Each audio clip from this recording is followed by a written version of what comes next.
ഇന്ന് കാണുന്ന സൗകര്യങ്ങളോ അവസരങ്ങളോ ഒന്നും ഒരു കാലത്ത് നമ്മുടെ നാട്ടിലുണ്ടായിരുന്നില്ല.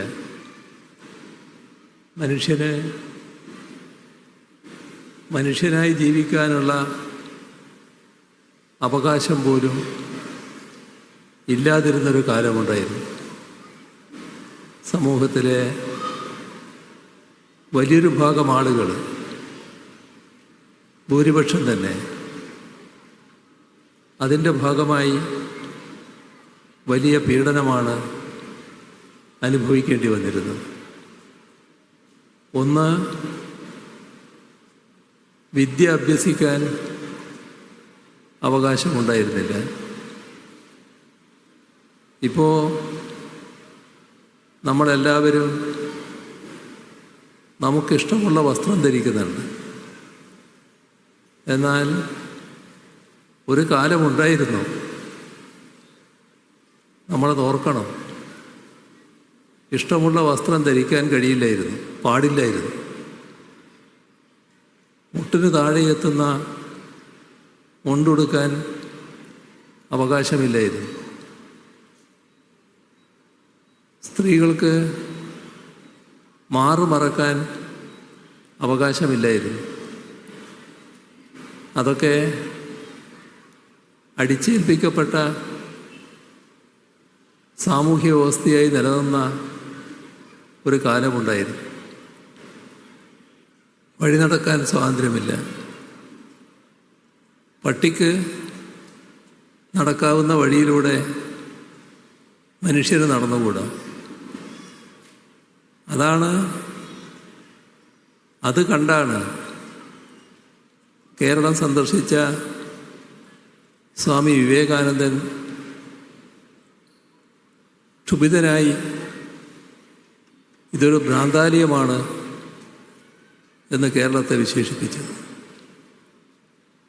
ആ വിവേകാനന്ദൻ ആക്ഷേപിച്ച ഭ്രാന്താലയം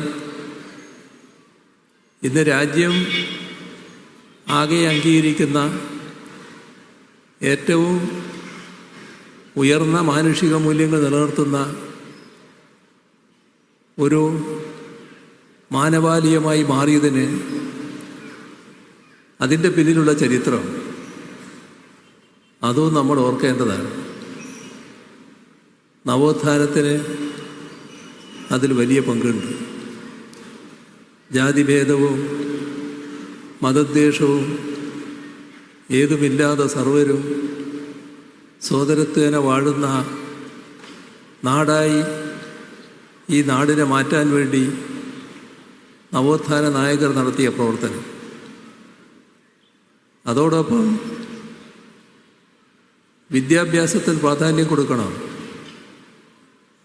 ഇനി ആരാധനാലയങ്ങളല്ല, വിദ്യാലയങ്ങളാണ് നിർമ്മിക്കേണ്ടത് എന്ന് പരസ്യമായി പറഞ്ഞ ശ്രീനാരായണ ഗുരു,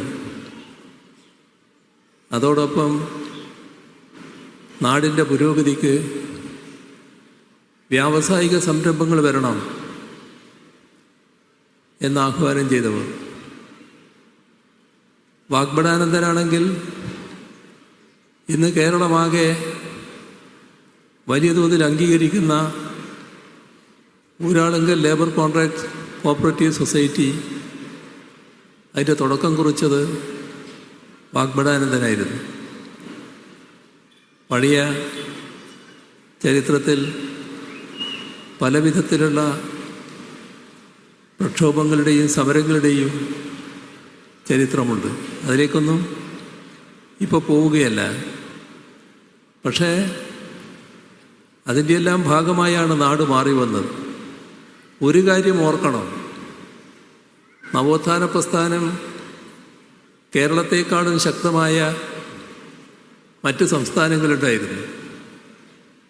ആ സംസ്ഥാനങ്ങളിൽ ജാതീയമായ ഉച്ചനീചത്വവും മറ്റു തരത്തിലുള്ള വേർതിരിവുകളും എല്ലാം ശക്തമായി തുടരുകയാണ്.